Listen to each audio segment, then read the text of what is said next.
Հայաստանում 126 կուսակցություն է գրանցված, քանիսն ունեն բավարար թվով հետևորդներ, պարզ չէ, բայց արդեն պարզ է, որ ընտրական օրենսգրքի վերջին փոփոխություններով գալիք խորհրդարան անցնելու շանսեր կունենան ավելի մեծ թվով կուսակցություններ, քան ներկա խորհրդարանում են։ Կուսակցությունների անցողիկ շեմը իջել է 4%, դաշինքների շեմը բարձրացել է 7%-ից 8% եւ 10%, մինչեւ 3 կուսակցությունից բաղկացած դաշինքները 8% շեմի ներքո են ընկնում։ 3 եւ ավել կուսակցությունից բաղկացած դաշինքները 10% շեմը պիտի հաղթահարեն անցողիկ շեմը։ Եթե գալիք պարլամենտում կուսակցություններից կամ դաշինքներից որևէ մեկը չզբաղեցնի տեղերի մեծամասնությունը, ապա պետք է փորձի կոալիցիա կազմել մյուս ուժերի հետ։ 9-օրյա ժամկետում կոալիցիա կազմելու իրավունք է տրվելու առավել ձայներ ստացած քաղաքական ուժին, որից հետո միայն հնարավոր է լինելու ձևավորել այսպես ասած փոքրամասնությունների կոալիցիա։ Ընտրական օրենսգրքի փոփոխություններով առավելագույն ձայներ հավաքած ուժը նաև ստանալու է բոնուսային մանդատների հնարավորություն։ Եթե որևէ քաղաքական ուժ կունենա մանդատների մեծամասնություն, բայց դա պակաս կլինի 52%-ից,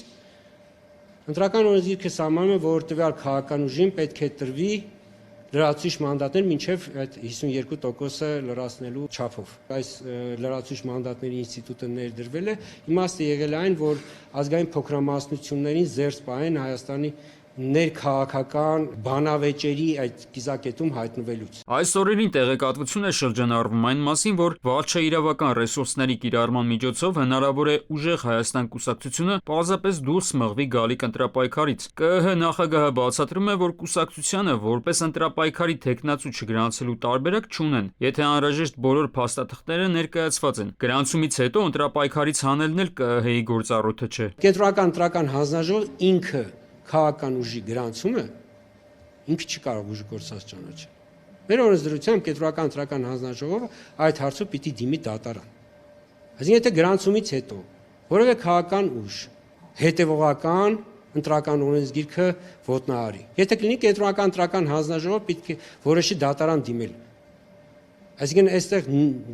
գրանցման ուժը կորցնողը կրկին այս դեպքում էլ կենտրոնական ընտրական հանձնաժողովը չէ, դատարանն է։ Վերջին շրջանում կառավարությունը հաստատեց մի շարք ծրագրեր, այդ թվում ֆինանսական փոխհատուցմանը վերաբերող, որոնք մինչև այդ նույն այդ կառավարության կողմից համարվում էին փողի անտեղի վատնում։ Արդյոք վարչական ռեսուրսի չարաշահման օրինակներ են սրանք։ ԿԸՀ նախագահը պարզաբանում է, որ քանի դեռ չկան առաջադրված տեխնացուներ, չկա նաև վարչական ռեսուրսի չարաշահում։ Վարչական ռեսուրսի չարաշահումը ենթադրում է, որ այդ գործողությունը կապ չունեցել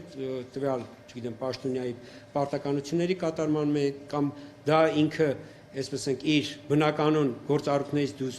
գործառույթ է իրականացրել հատուկ, այսպես ենք իր համար շահեկան